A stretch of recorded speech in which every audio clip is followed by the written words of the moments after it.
புதிய அரசியல் சூழலும் மார்க்சிஸ்ட் கம்யூனிஸ்ட் கட்சியின் நிலைப்பாடும் என்ற தலைப்பில் கடந்த சில தினங்களுக்கு முன்னதாக மார்க்சிஸ்ட் கம்யூனிஸ்ட் கட்சியின் மாநில செயலாளர் பே. சண்முகம் ஒரு நீண்ட கட்டுரையை வெளியிட்டதற்கு பதிலடி கொடுக்கும் விதமாக முரசொலி நாளிதழில் பே. சண்முகத்தின் உண்மை முகம் 1 என்ற தலைப்பில் காட்டமாக விமர்சித்து செய்தி ஒன்று வெளியாகியிருந்தது.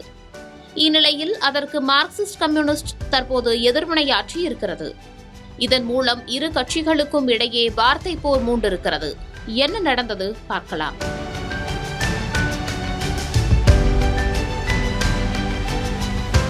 தாவேகாவிற்கு மார்க்சிஸ்ட் கம்யூனிஸ்ட் ஆதரவு அளித்தது ஏன் என்பது குறித்தும் தற்போதைய அரசியல் சூழல் குறித்தும் கட்சியின் மாநில செயலாளர் பே. சண்முகம் ஒரு நீண்ட கட்டுரையை வெளியிட்டிருந்தார். இதில் அதிமுக திமுக கூட்டு யோசனை நிராகரிப்பு, இளைஞர்களின் பேராவேசமும் சமூக வலைதள விமர்சனங்களும் போன்ற பல்வேறு விவகாரங்கள் குறித்தும் குறிப்பிடப்பட்டிருந்தது.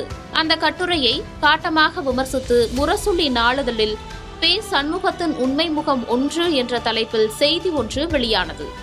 அதில் குற்றமுள்ள நெஞ்சு குறுகுறுக்கும் என்பதைப் போல மே மாதம் 8ஆம் தேதி எடுத்த முடிவிற்கு ஜூன் மாதம் 19ஆம் தேதியன்று விளக்கம் அளித்து மிக நீண்ட கட்டுரை எழுதியிருக்கிறார் மார்க்சிஸ்ட் கம்யூனிஸ்ட் கட்சியின் மாநில செயலாளர் பே. சண்முகம் என குறிப்பிட்டு கட்டுரை தொடங்குகிறது.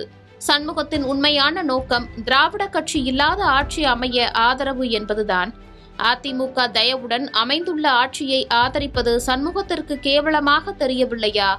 சி.வி. சண்முகமும் பே. சண்முகமும் ஒரே நேர்கோட்டில்தான் நிற்கிறார்கள், கொள்கை புடலங்காய் ஏதுமில்லை என காட்டமான விமர்சனத்தை முன்வைத்திருந்தது.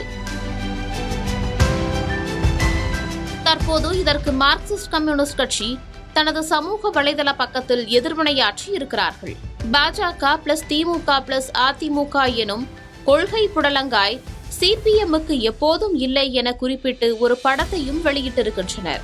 அதாவது அதிமுக மற்றும் திமுக தேர்தல் முடிவு சமயத்தில் பாஜக ஆதரவோடு தமிழ்நாட்டில் ஆட்சி அமைக்க முயன்றனர் என்பதை மறைமுகமாக விமர்சிக்கும் வகையில் இந்த விமர்சனம் அமைந்துள்ளது.